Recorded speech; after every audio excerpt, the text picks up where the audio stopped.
Hello, bonsoir tout le monde. Donc, je vous fais cette vidéo pour vous parler donc de Avatar 3.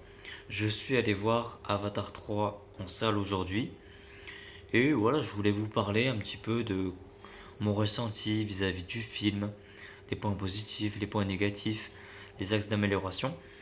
Donc alors déjà mon ressenti, donc c'est clairement un copier-coller du 2. Alors on va pas se mentir. Donc autant dans les batailles, le suspense, etc., les différents retournements de situation. Voilà, dans le 2, c'était à peu près similaire à deux trois points près. Après, ce que j'ai beaucoup aimé, c'est pareil, les paysages. Ah, le peuple des cendres a vraiment été très très bien présenté par James Cameron. On sent vraiment qu'il a vraiment mis l'accent sur les détails, etc. Ils ont leur propre univers, leur propre rite qu'on peut apercevoir dans le film. Pareil, j'ai trouvé vraiment beau toutes les relations qu'ils ont approfondies. Donc, par exemple, la relation entre Jake et Neytiri, vraiment, on sent qu'elle s'est vraiment améliorée, qu'ils sont vraiment devenus beaucoup plus fusionnels. Ils étaient déjà fusionnels, mais ils sont vraiment devenus plus soudés. Après, il y a eu aussi la relation Quaritch avec son fils, Spider. Donc, pareil, j'ai trouvé que c'était vraiment hyper touchant.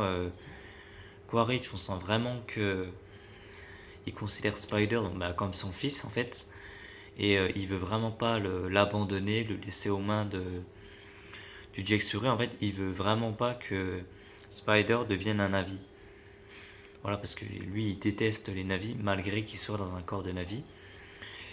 Et voilà, en fait, lui, il veut vraiment que Spider reste avec lui, il veut vraiment l'emporter avec lui.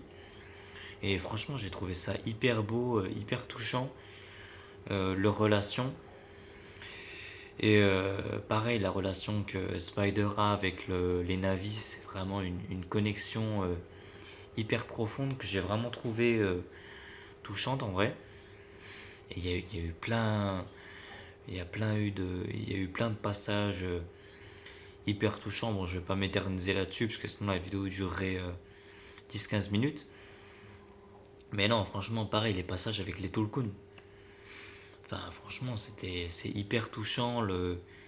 Comment, on voit vraiment les rites religieux que les différentes populations navies ont. Et franchement, c'est hyper intéressant, quoi. Enfin, vraiment. Puis pareil, ils reviennent aussi un peu sur la mort de Neteyam, quoi. Ouais, là, ça fout un coup. Ça rappelle de mauvais souvenirs au Sully, quoi. La perte d'un être cher. Donc, voilà. Donc, les axes d'amélioration, en vrai, ce serait essayer vraiment de mieux présenter le peuple des cendres parce qu'on a eu que des indices, quoi. Il n'y a pas vraiment eu de vraie présentation du peuple des cendres. Donc, vraiment, pour Avatar 4, il devrait vraiment mettre l'accent sur Varang et le peuple des cendres. Et aussi, comment vraiment faire en sorte qu'il y ait un peu plus de complexité, qu'il n'y ait pas de bataille, de nouvelles batailles, enfin du réchauffé, quoi, que du réchauffé d'Avatar 2, c'est pas vraiment hyper utile. Mais mis à part ça, en vrai, le film est pas mal, hein, on va pas se mentir. Hein. Enfin, franchement, on s'ennuie pas.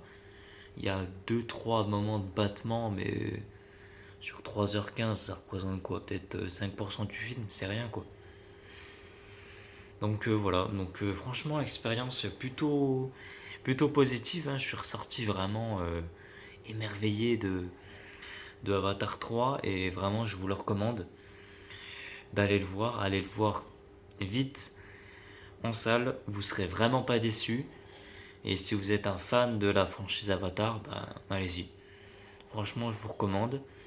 Et n'hésitez pas à me dire en commentaire ce que vous avez pensé de Avatar 3 et si vraiment vous pensez que le 4 et le 5 ils seront aussi bons que n'ont été donc le 1, le 2 et peut-être le 3 si James Cameron arrive à faire un bon score au box-office.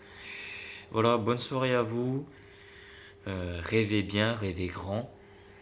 Bonne année 2026 en avance. Et voilà, surtout, euh, n'oubliez pas, rêvez bien, rêvez grand et prenez bien soin de vous. Au revoir.